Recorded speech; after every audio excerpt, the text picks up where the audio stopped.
Welcome to eBay Wars, a new feature on this channel in which we're going to take a closer look at conflicts between buyers and sellers on eBay as defined by the buyer leaving a negative feedback for the seller.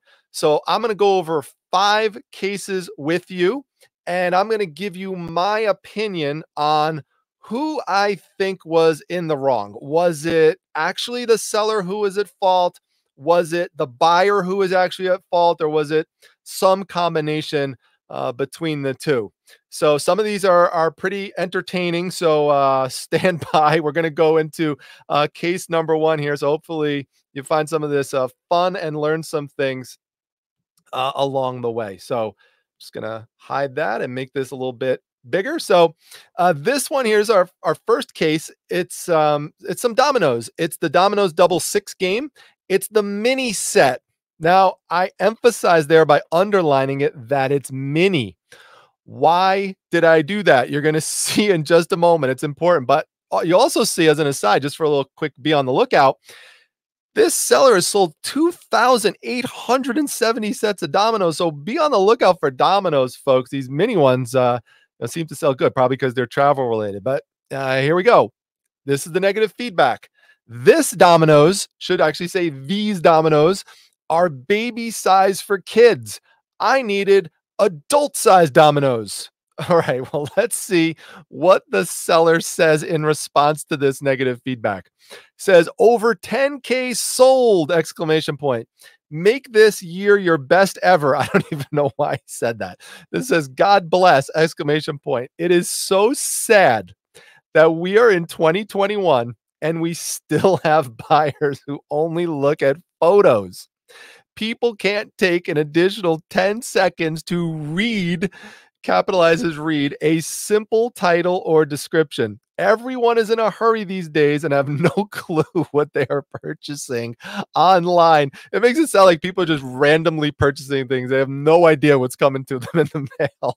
It says, we feel so bad for you guys, but we wish you the best. Now, I agree with everything that the seller wrote there.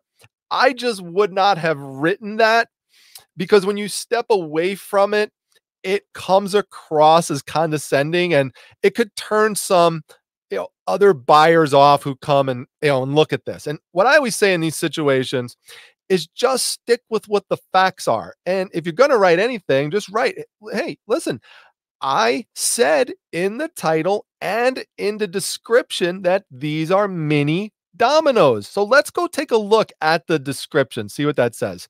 This is literally the seller's description. It says, and it has stars next to it. It says, you are getting a miniature sized domino set for travel, kids or adults. Then emphasizes they are a much smaller version with the same feel. More stars down below. Again, these are mini dominoes, and puts it in capital letters. See tile size below with an exclamation point. Tile size is 1/2 inches times 3/4 times 1/4 inches. Now listen, from a description perspective, the seller really couldn't have done anything else besides maybe putting mini dominoes in bold. But I mean, description wise, I mean, it looks great. It looks awesome.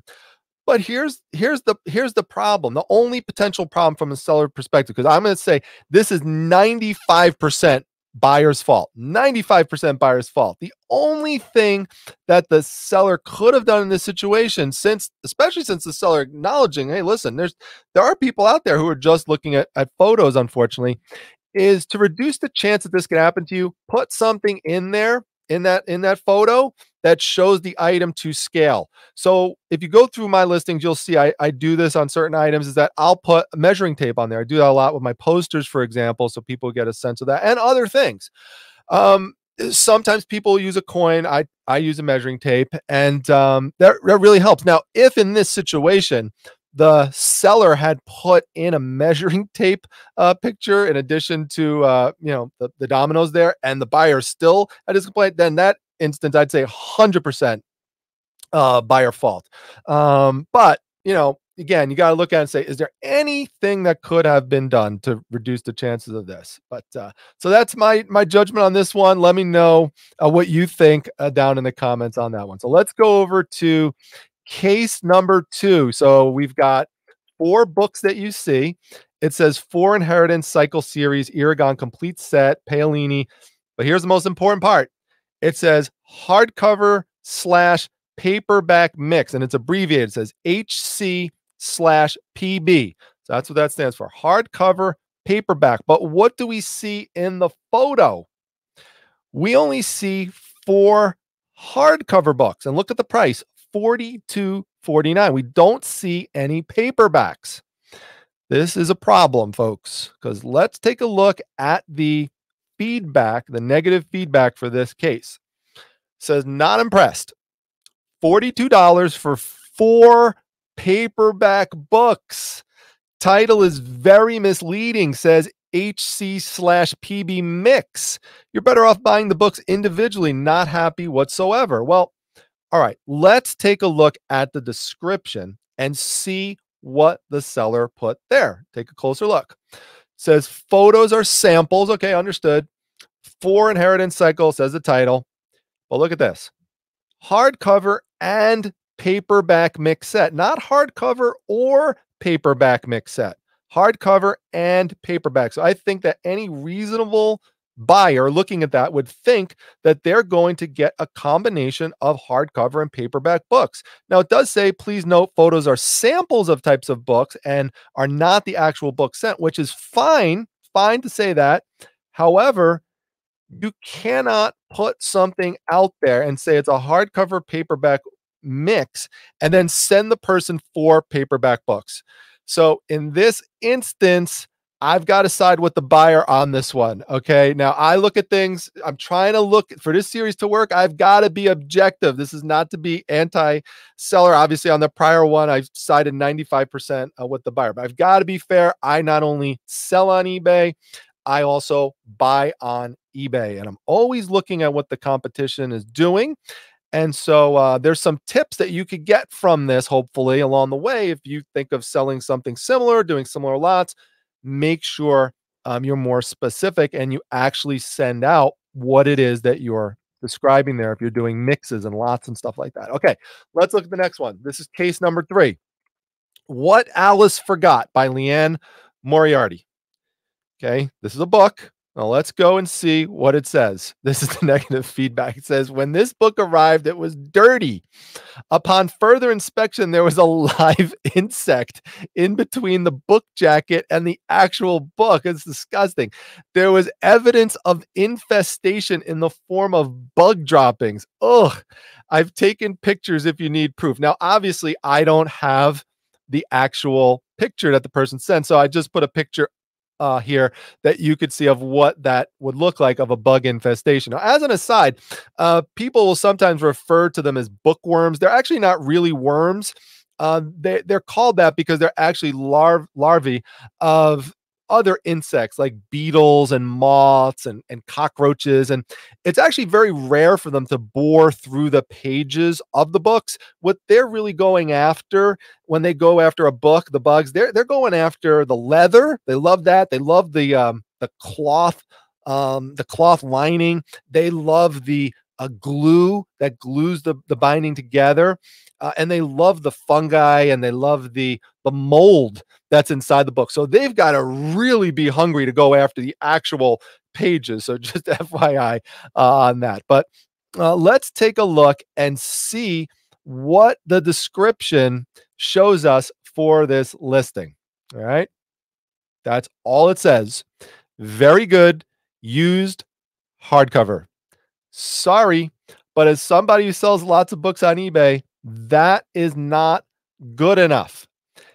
Now, how do we know that this is a problem from the seller's perspective on this one? First of all, we've got a very brief description combined with a stock photo. And so when you put the clues together, what this is telling you is that this is somebody who is selling a mass amount of items, most likely.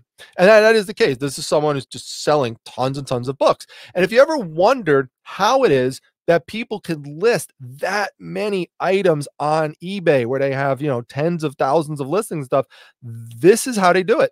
A lot of the times is that they're using one stock photo and they're just doing a quick basic description or a cut and paste description. Now, that's fine to do if you have that type of business model and you're willing to accept that this is going to be a consequence that's going to occur, which is that you're going to miss stuff.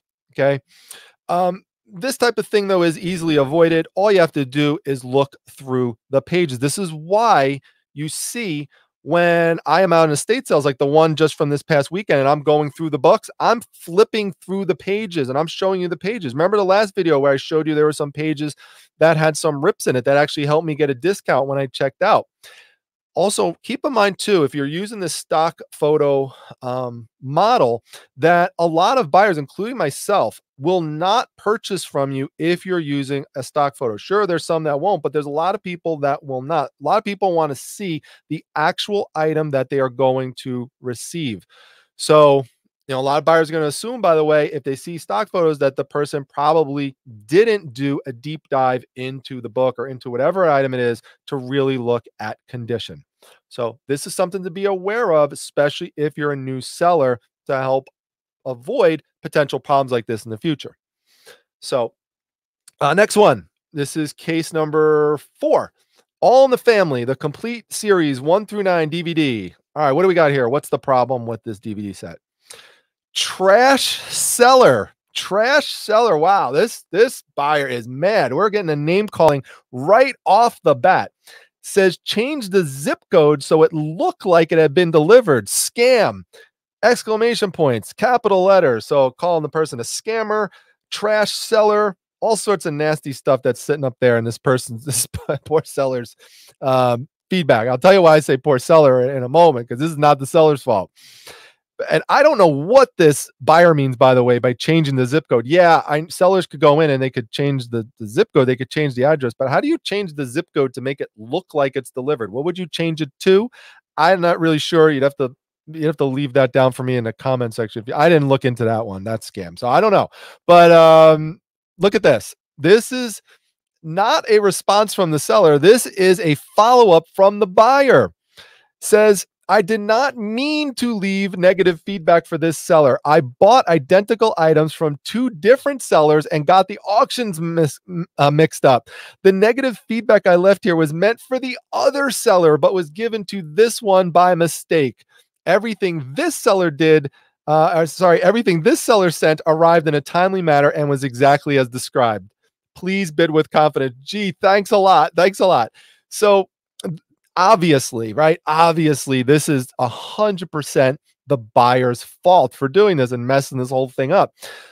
The reason I mention this, though, is because I do a lot of checking of competitors' feedbacks and stuff, and I see a lot of sellers leave stuff like this hanging around. There's no need to do that. Okay, you could send the buyer, like in this instance, you could send this buyer feedback revision request as long as you do it within a specified time frame, and they could change that negative into a positive and it'll be gone. And that's important because it's something that we saw earlier, right? What did we see earlier? What did it say? That people don't always read. Now, someone might read that, though. They might read that first part where it says trash seller calls a person a scammer, but then they don't read the follow-up. So they just click off as soon as they see that. So I say, you don't want that type of stuff, sitting up there. You could even contact eBay's customer service and they'll take something like that out if they, hear something or they have some way of showing communication from the buyer that this was a mix-up, that this was a mistake. So keep that in mind. Don't leave this stuff around. Again, maximize your chance of making that sale.